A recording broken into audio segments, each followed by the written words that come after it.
Welcome to day 3 of my subscriber special. If you haven't already done so, go ahead and watch the first 2 installments and don't forget to come back tomorrow and the next day for the finale. As always, here's the hint for tomorrow's upload. Can you guess what it is?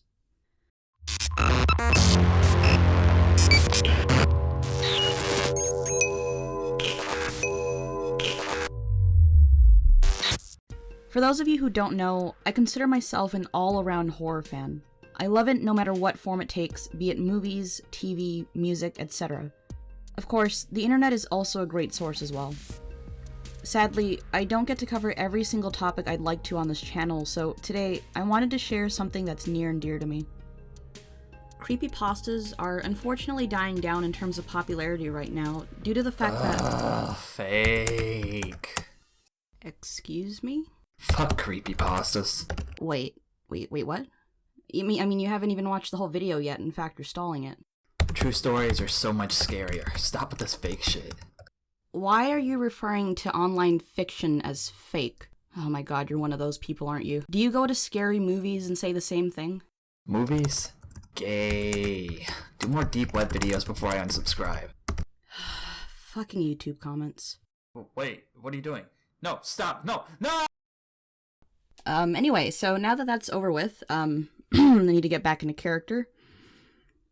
Creepypasta may have had its ups and downs, but I love it regardless. I've been asked about this for a long time, so I figured now would be a great time to give my answer. I've already made a video on the dumbest creepypastas with scare theater, so without further ado, here are my top 5 creepypastas. Now remember, this is a personal list, so don't get worked up about it. I won't explain too much into the stories since you can look these up on your own and get to know them. Instead, I'm going to try to focus on why I like them. Also, I don't normally rank my countdowns, but for this one I will. So of course, with that being said, let's start with number 5, Don't Know You from Adam. This one is actually the least known story on this list. I can't seem to find a video of anyone narrating it, and I've been meaning to do so myself for quite a while now. Allow me to read you the first paragraph. Even with my condition, I considered myself an ordinary housewife. I ran errands, cooked, cleaned, and made sure everything ran smoothly. I'm a homemaker and I have no problem with that. I led a run-of-the-mill life and actually preferred the comfort and predictability my life entailed. There was one thing about me that separated myself from the ordinary people. I have a rare condition called prosopagnosia that has left me unable to differentiate facial features. So basically, this is the story of a woman who suffers from face blindness who starts to have a problem with a stalker. Now, I know that this may sound like a story that will end in creepy stalker let's not meet, but I assure you it's not. It's a very well put together, chilling tale with lots of twists and turns. The protagonist is plagued by a stalker, but because of her condition, the stalker could be absolutely anyone. Remember, she does have face blindness, so she couldn't even recognize her own mother. This is a real condition, and it's quite fascinating, so go ahead and Google it if you want to. The story keeps you guessing until the very end, and for that, I love it. Number 4, my dead girlfriend keeps messaging me on Facebook. I remember being added on Facebook a few years back by someone that I didn't know personally, but was a mutual friend of a bunch of my friends, so I figured it couldn't hurt. We never really spoke much other than the occasional comment on our posts. One day, I noticed a bunch of people posting "rest in peace" on her page. It turns out that she died in a horrific car accident at the age of just 20. It was sad to see, but I never really knew her. I remember thinking to myself, I wonder what'll happen to her Facebook account. Does it get taken down? Does someone from her family take it over? I'm sure that you've wondered the same thing at some point like I did, which is why I love this story. This one is a fairly popular story of a man who loses his longtime girlfriend in an accident. Sometime later, he started getting messages from her leftover Facebook account. At first, he thought someone was playing a sick joke on him, but of course that was not the case. I personally adore this story because of how well put together it is. It starts out somewhat cliche and predictable, but continues much stronger and ends on a high note. It is quite easy to make stories like these sound forced and cheesy, but the author was actually able to organically show the protagonist's emotions.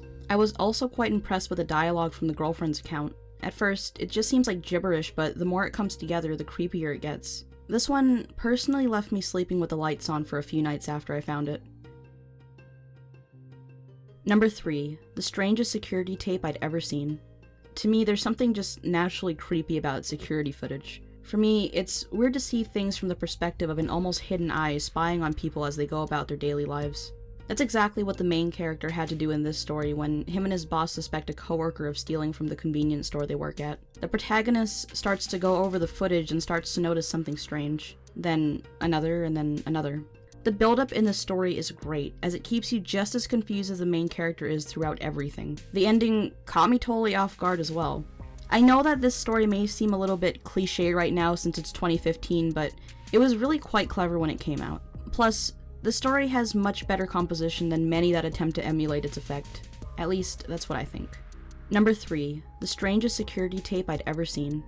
To me, there's something just Number 3. The strangest security tape I'd ever seen. To me, there's something just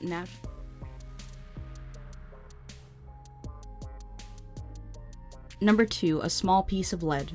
So, spoiler alert, the main character dies. Alright, not exactly, since the first thing that happens in the story is the character dying.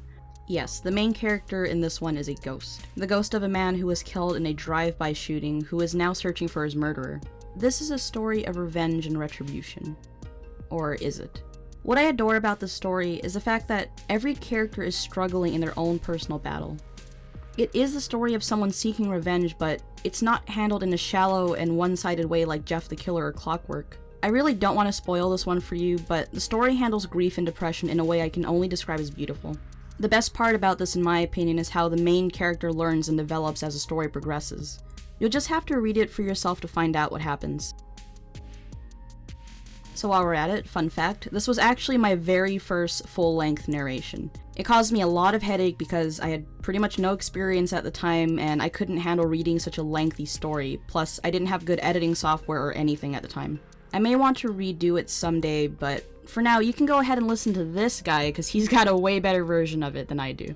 And if you do decide to check him out, let him know that I sent you. Alright, so here we are. My number 1 pick for this list is...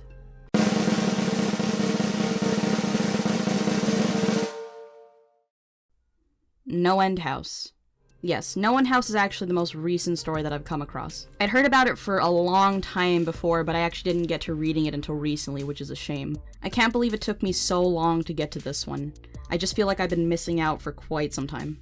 So just in case you don't know, it's basically the story of this guy who accepts a challenge to go into the No End House, which, of course, no one has ever made it through. Now, when he first gets there, the first thing he sees is this really cheesy room that looks like it's covered in Halloween decorations, and of course he doesn't take it that seriously at first, but as the story progresses and as he goes through the rooms, things just get more and more effed up. I love that the story can basically illustrate something like descending through hell in such a graceful manner. It never comes off as rushed, and it keeps your attention the whole way through.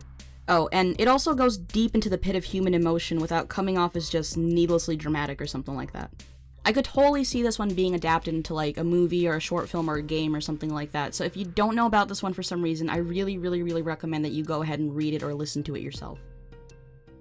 Alright, so there you have it. My personal top 5 creepypastas. For those of you who dislike creepypastas, it's really all up to you.